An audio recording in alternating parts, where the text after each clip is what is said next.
Magandang araw mga kaibigan. Pag-usapan natin ngayon ang isang programa ng gobyerno na parang napakaganda kung tignan mo sa panlabas.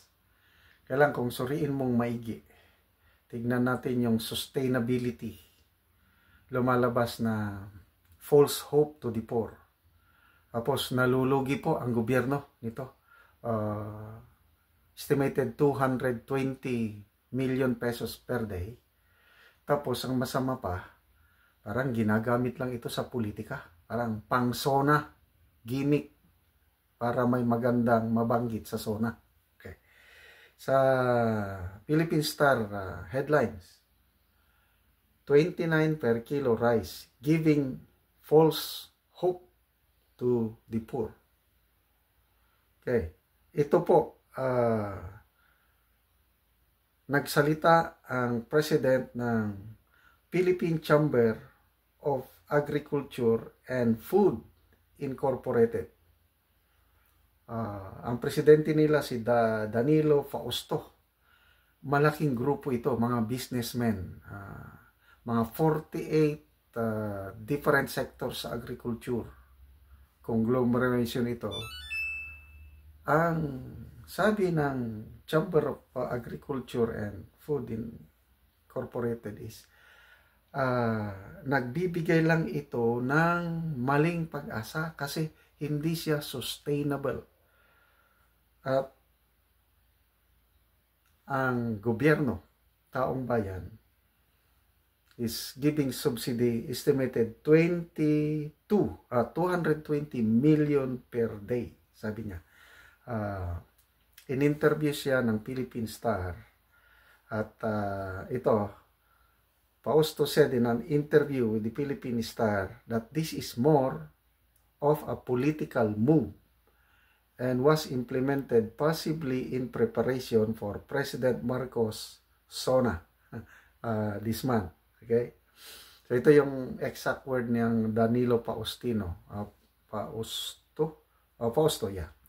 I'm afraid, sabi nitong presidente, I'm afraid they might be creating false hope for the poor because I doubt the sustainability of the program. Yung gaano katagal.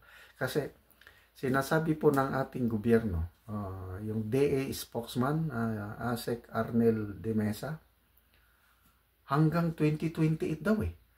Hanggang end of the term ng Pangulo, magbebenta sila niyan. Wow! Kung magiging totoo ito, nako, sasaluduhan ko na ang administrasyon ng Pangulong Marcos Jr. Kasi, kung totoo yan, na marami ang matutulungan ng gobyerno yung 29 pesos per kilong bigas na lang. Kailan tanong, gaano katagal ito? Yung stock problema, ito, yung statement itong nagsasalita are businessmen na engage sila sa food business, lalo na sa bigas, pagkain, related sa agriculture. Sabi niya, the NFA, nag-usap itong si Danilo Fausto, at saka ang NFA administrator para malaman gaano kadami ang stock na bigas sa NFA. Ikaw konti pala. Sabi ni Danilo Fausto, the NFA can only release the stocks that are about to expire. So we are talking about those procured in April. The problem that is only 49,000 metric tons. So, sa isang araw, ilan ang kailangan? According to Mr. Fausto, kailangan ng 11,000 metric tons per day to support yung 29 per kilo na bigas sa mga vulnerable sectors. Senior citizens, persons with disability, poor peace, and solo parents, then yung katutubo. Binili, okay?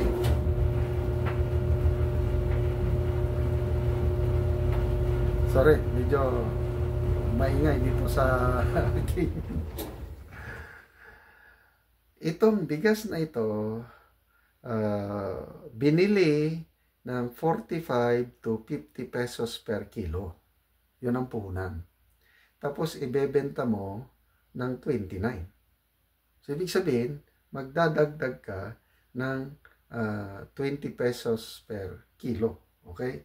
So that's about 11,000 metric tons per day or 11 million kilos of rice per day. Multiply that by 20 per kilo. So that is 220 million losses for the government per day. Yan po ang computation. 11 metric tons per day or 11 million kilos times 20. Oo nga naman, 220 million pesos per day ang gastos ng gobyerno para sa programang ito. Di ang laki. So parang ginigisa tayo sa sariling mantika. Okay. So nagsimula na po ang pamimenta nito last Friday at itutuloy daw. 10 Kadiwa stores pa lang sa Metro Manila. Yan lang na, kailan later on, kailan ba? August or September. Sa Visayas naman, sa Mindanao. Okay? So, ito ang next na tanong. Saan manggagaling yung pera? Okay? Pera pa rin ang tambayan. So, bakit ngayon lang nila gawin ito? Yung timing is very questionable. Nalalapit na ang SONA. Malala natin, last year nga SONA, ibinida ng Pangulong Marcos ang kanyang kadiwa.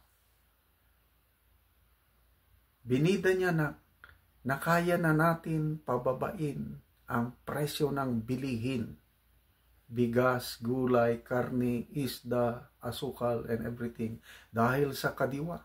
Pinagmayabang na. Ilang kadiwa niya. 7,000 kadiwa stores nationwide. Pinagmayabang niya yan sa sa kanyang SONA last year. But after the SONA, wala na. Naging inactive na po. Inaamin po ng Department of Agriculture na halos isang taon na walang kadiwa. Ngayon ulit bubuhayin ang kadiwa. So, ako, magdadalawang taon na ang Pangulo sa kanyang pwesto, palagi niyang sinasabi yung kadiwa. Hindi pa ako nakakita ng kadiwa. Hanap ako ng kadiwa store kasi nung bata pa ako, nakakabili kami ng murang bilihin sa mga kadiwa. Hindi lang bigas Lahat na ng pwede mong mabili na pagkain, nandyan sa kadiwa. Talagang mura. Nakakatulong. Panahon ni Marcos Sr. Parang ito ang gustong gayahin ni Junior.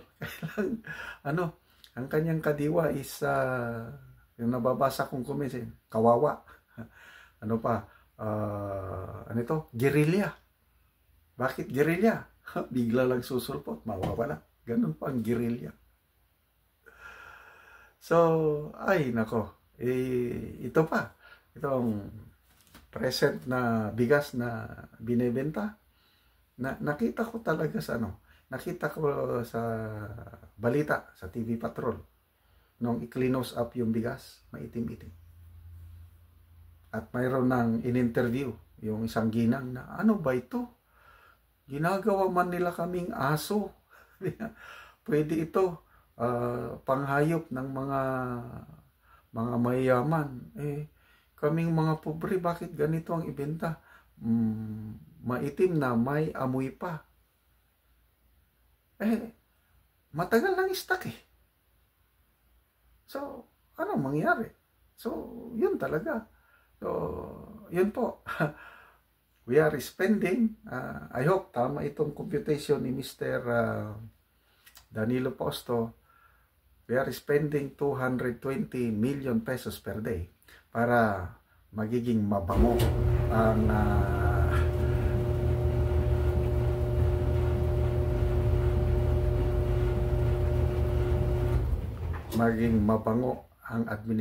Malala nyo nung nagmahal ang sibuyas, December of, kailan ba yun? 2022. Naging 700 pesos per kilo ang sibuyas. Anong ginawa? Nako, biglang nagtinda sa kadiwa. Naging 170 na lang. Yung pala,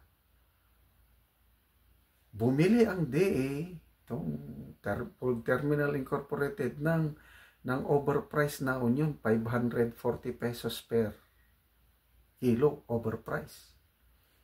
Para ibenta ng 170 para maging pogi, yan na, ganyan na. Ito na ang ating gobyerno ngayon, mahilig magpapogi. Hindi na nila ngayon maluloko na ang taong bayan. Kaya, SONA, I don't know, wala na akong ganang makinig sa SONA. Mas gusto ko pang pakinggan yung SONA ni Fair Lady Maharlika. So, nakakadismaya, nakakadiri itong nangyayari sa atin ngayon.